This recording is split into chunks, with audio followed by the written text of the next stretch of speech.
کہانی امانت کا وزن۔ بہت پرانے وقتوں کی بات ہے۔ بغداد کے ایک چھوٹے سے محلے میں ایک نوجوان یوسف اپنی والدہ کے ساتھ رہتا تھا۔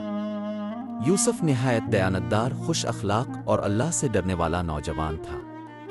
اس کی والدہ بیوہ تھیں اور یوسف ہی محنت مزدوری کر کے ان کا سہارا تھا۔ یوسف کی خواہش تھی کہ وہ ایک دن اتنا کامیاب ہو کہ اپنی ماں کو حج کرا سکے، لیکن اس کے حالات ابھی بہت تنگ تھے۔ وہ روزانہ بازار میں جا کر محنت مزدوری کرتا، کبھی بوری اٹھاتا، کبھی سودا سلف پہنچاتا اور جو ملتا صبر شکر کر کے گھر لے آتا۔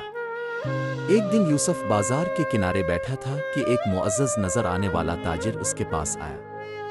تاجر کا لباس صاف ستھرا تھا اور نکھوں میں سمجھداری کی چمک تھی۔ بیٹے، تم قابل بھروسہ لگتے ہو، تاجر نے کہا۔ مجھے ایک بہت ضروری کام کے لیے ایک امانتدار نوجوان چاہیے۔ کیا تم میرا سامان ایک قریبی قصبے تک پہنچا سکتے ہو؟ معاوضہ اچھا دوں گا۔ یوسف نے جھک کر سلام کیا اور کہا، جناب، امانت پہنچانا بڑی ذمہ داری ہے۔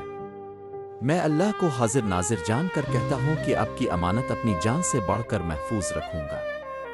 تاجر مسکرایا اور کہا، ٹھیک ہے۔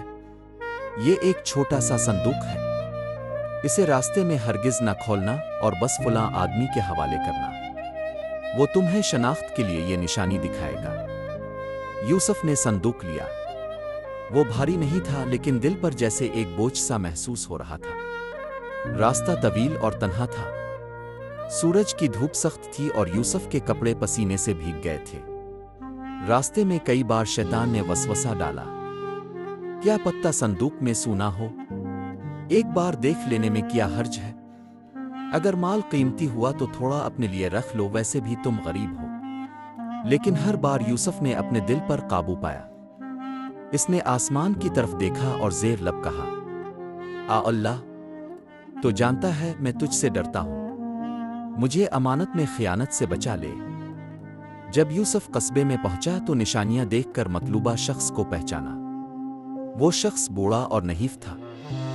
اس نے مسکرا کر یوسف کو سلام کیا اور نشانی دکھائی۔ یوسف نے بغیر کوئی سوال کیے صندوق اس کے حوالے کر دیا۔ بوڑھے نے صندوق کھولا تو اندر سونے کے سکے اور قیمتی جواہرات چمکنے لگے۔ بوڑھے کی آنکھوں میں آنسو آ گئے۔ اس نے کہا، بیٹے، یہ سب کچھ میرے بچھڑے بیٹے نے بھیجا تھا، جس کا میں برسوں سے منتظر تھا۔ اللہ تمہیں جزا دے۔ بوڑھے نے یوسف کو انعام کے طور پر سونے کا ایک بڑا سکہ دینا چاہا، مگر یوسف نے مؤدبانہ انکار کر دیا۔ جناب، میں نے تو صرف اپنی امانت ادا کی ہے۔ میرا انعام میرے رب کے پاس ہے۔ بوڑھے نے دعا کے لیے ہاتھ اٹھائے اور کہا، بیٹے، تم نے امانت کی لاج رکھی ہے۔ اللہ تمہیں دنیا اور آخرت میں کامیاب کرے۔ یوسف خوش دلی سے واپس لوٹ آیا۔ راستے میں بھی وہ ہنستا مسکراتا رہا، جیسے دل میں کوئی چراغ جل رہا ہو۔ مہینے بعد ایک عجیب واقعہ پیش آیا۔ بغداد کے سب سے بڑے تاجر نے اعلان کیا کہ وہ اپنے کاروبار کے لیے ایک قابل بھروسہ ساتھی تلاش کر رہا ہے۔ جب لوگوں نے یوسف کی ایمانداری کے قصے سنائے، تاجر نے اسے اپنے پاس بلایا اور کہا، میں نے تمہارے بارے میں سنا ہے۔ ایسے لوگ آج کے زمانے میں چراغ لے کر بھی ڈھونڈنے سے نہیں ملتے۔ آؤ میرے کاروبار میں شریک ہو جاؤ۔ یوسف نے خوشی سے اللہ کا شکر ادا کیا۔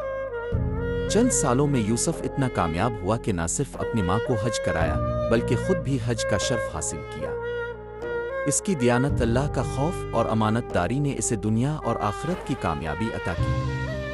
اخلاقی سبق: امانت داری ایک عظیم صفت ہے جو نہ صرف اللہ کی خوشنودی کا سبب بنتی ہے، بلکہ دنیا میں بھی عزت اور کامیابی کا دروازہ کھولتی ہے۔